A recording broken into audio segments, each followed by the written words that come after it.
I've got a really exciting video for you guys today. This is one of the ART 935 cabinets from RCF. We're very excited to be one of the first people in the United States to get to have our hands on these and some of the 912s as you see down there. So we're going to do a video and just kind of let you know we've listened to these things for quite a few hours now, just trying to critique them and compare them to other cabinets that we have in the RCF line and some other cabinets that are not in the RCF line. So as you can see, completely different body style. So they've kind of blacked out. I know you can see some reflection, but it's a pretty much blacked out RCF logo. Of course, this is a sticker that can be removed. The grill looks great.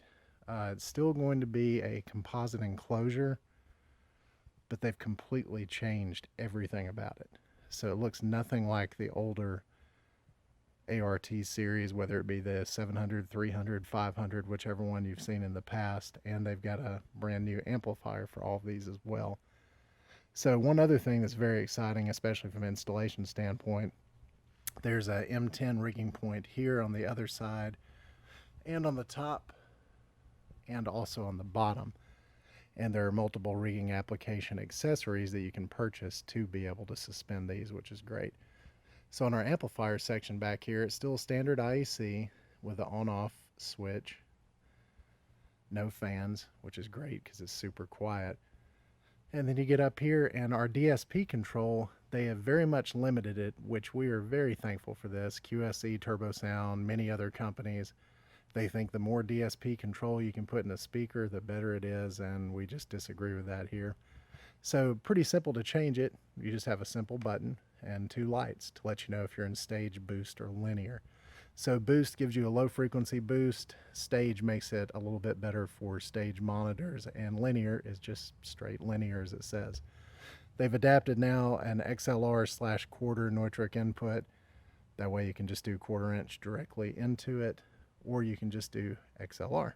And then there's XLR link, a potentiometer for the signal, and then two LED lights, one for overload, one for signal, and it lets you know if you have power to the cabinet. So this amplifier section is much stronger than the last models.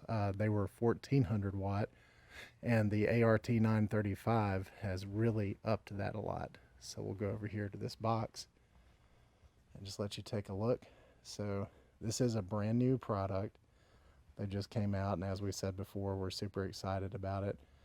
But one other thing that we'll talk about in a minute is this Embrace, and then the True Resistive Waveguide. That's something they've been using in some speakers for a while, but they've implemented into this.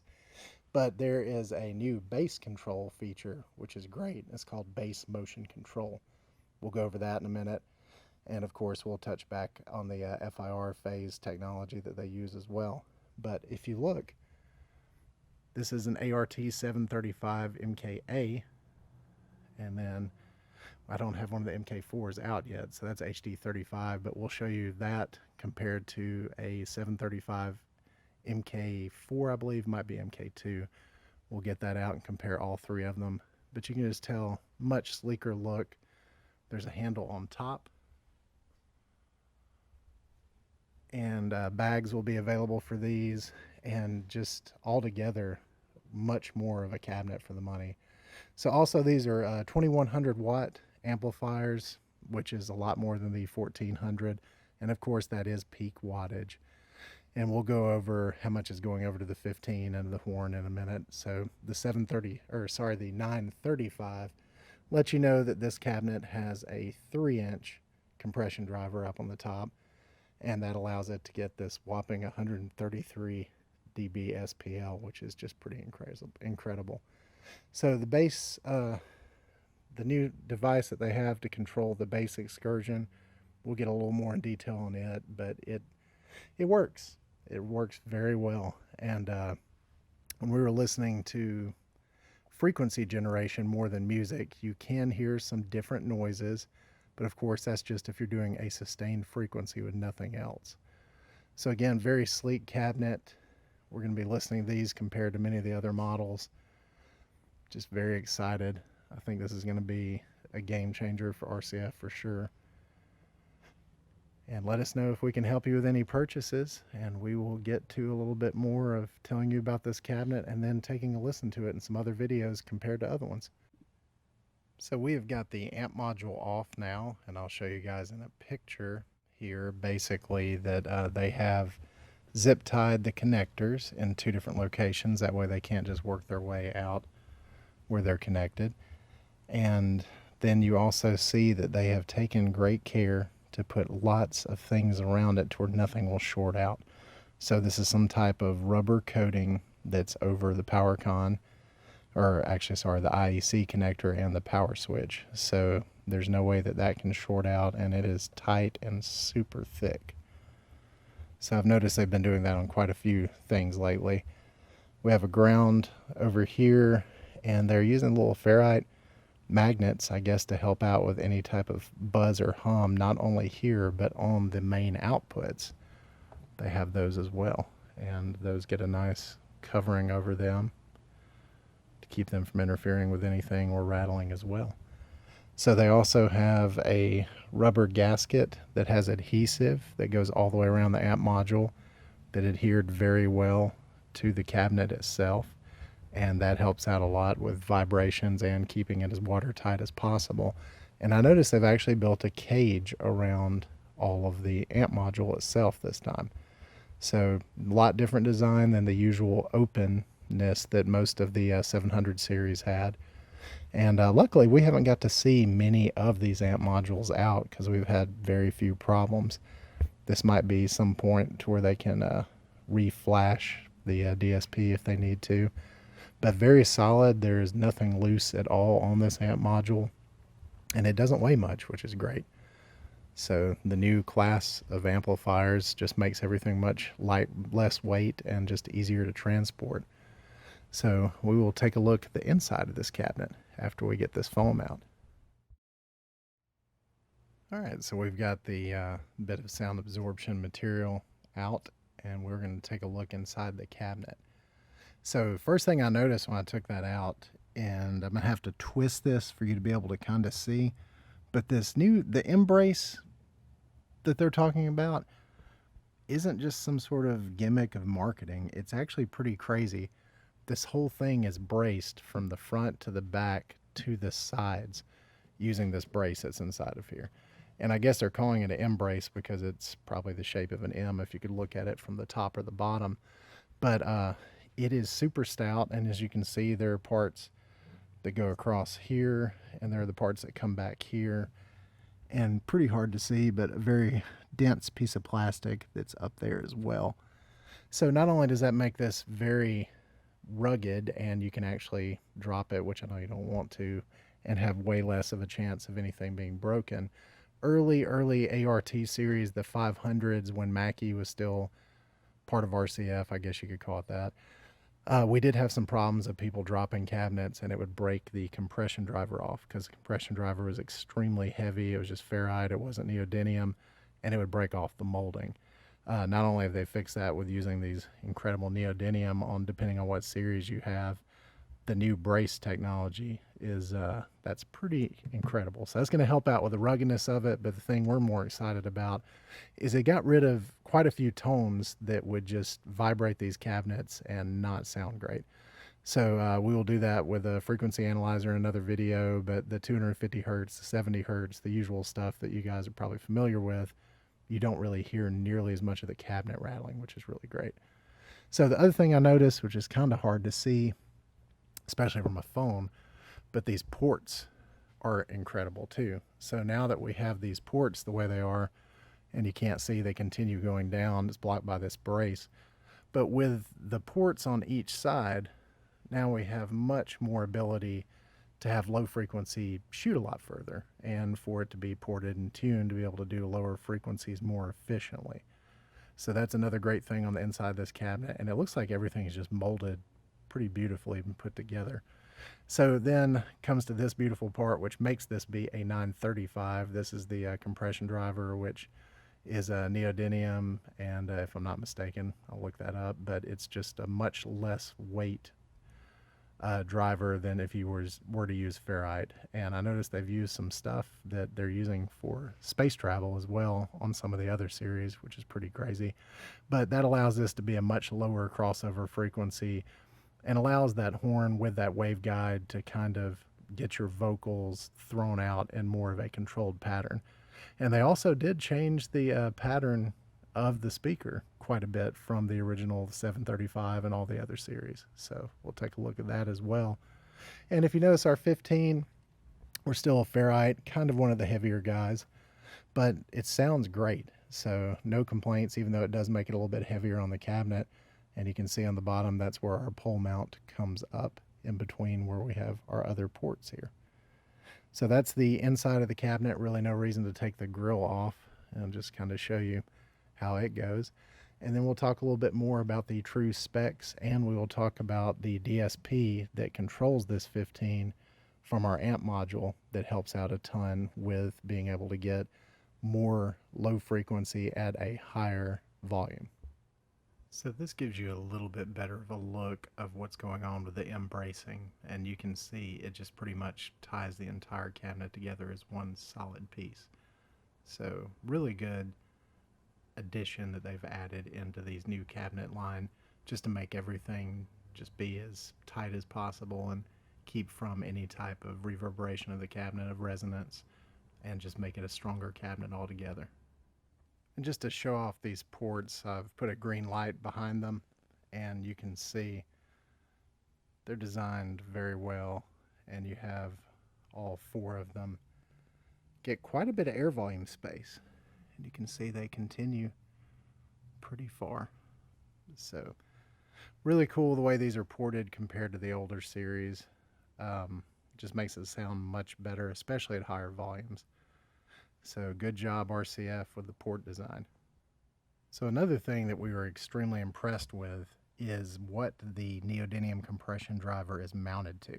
So this piece, this back here, and we'll see if you can hear it. Let's see if I can get my finger back. It's metal.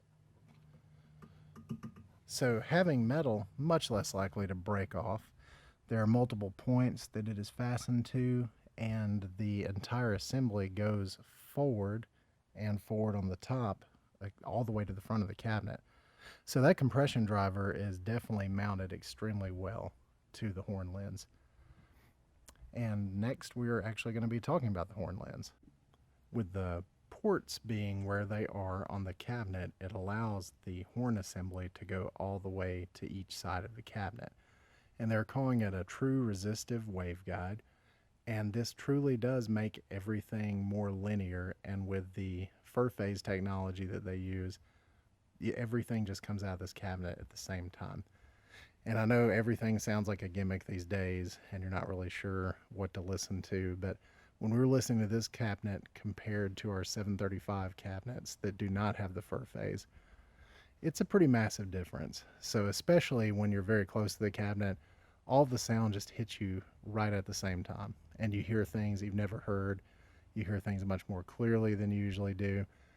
And it's just an incredible thing to be able to keep the cabinet in phase instead of having to control everything through EQs controls. So it's pretty nice. And speaking of that, that's another reason we're super excited on the back of this cabinet, on the amplifier module, that you are only allowed to have 3 different DSP settings. And the reason we're happy about that is with many of the other brands I mentioned before, when you have a ton of DSP control, you'll have a lot of people who think they know what they're doing.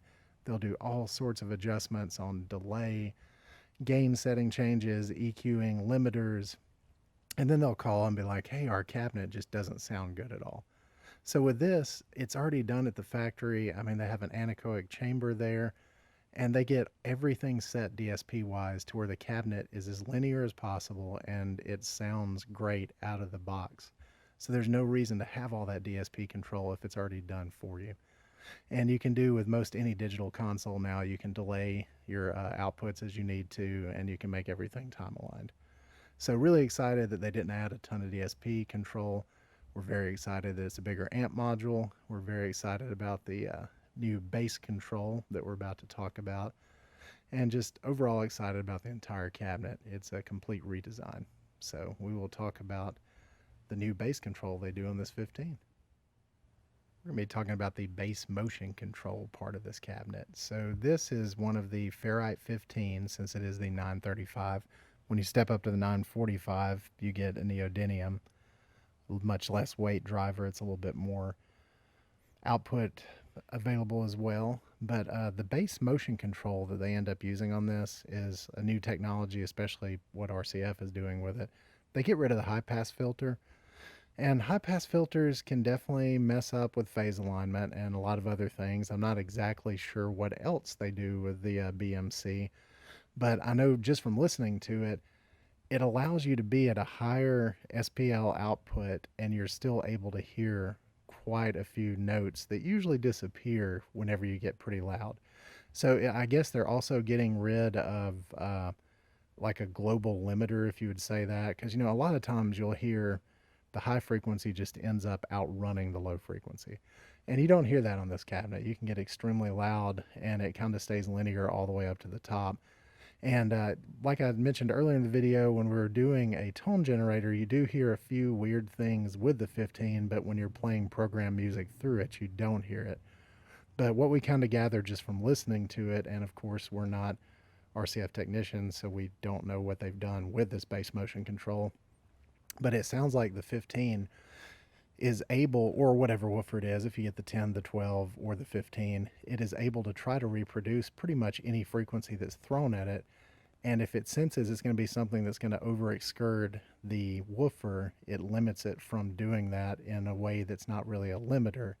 It's more of actually a DSP control, which is pretty nice. So you don't hear any of the woofer flapping out. It's definitely an over-excursion control.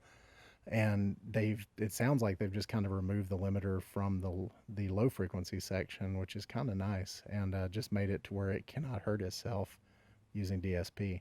So overall, when we listen to these cabinets, we were really surprised at high volumes. This guy won in everything that we've thrown against it. And it just kept the low frequency tone all the way up. The 735, the original one, when we were listening to it, I kind of liked it at a lower volume. But when we started getting anything above 100 decibels, it just started sounding harsh, and like most PA systems did. And this one just took over. And especially with everything staying together, I think it's for many years of being used to old speakers that were not time aligned and didn't have fur phase.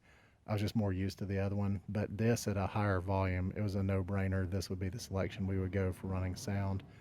So overall, this is just a complete remake of a series. There is nothing the same that they've carried over at all except for the name. So the 900 series, we would highly recommend it, especially at the cost. It is hardly any more than the 700 series. RCF did just have to have a price increase. This is August 1st, 2021 is when it happened. And they held out longer than any other manufacturer that we're a dealer for. So very proud of RCF for waiting as long as they could to do any type of price increase. And it was very minimal for what it was as well. So brand new redesigned amplifier, brand new redesigned cabinet, the bass motion control, the resistive horn assembly, and the fur phase that's in here. It's just a completely different cabinet. And as you can see, it's just completely blacked out. Every now and then you get a little reflection from the RCF logo. Super happy to get to test these guys out. We are definitely going to switch all of our 700 series out for the 900 series, which is a lot of cabinets. I think altogether we have over 30 700 series. So looking forward to these coming readily available in stock. And if you want any prices, just give us a call.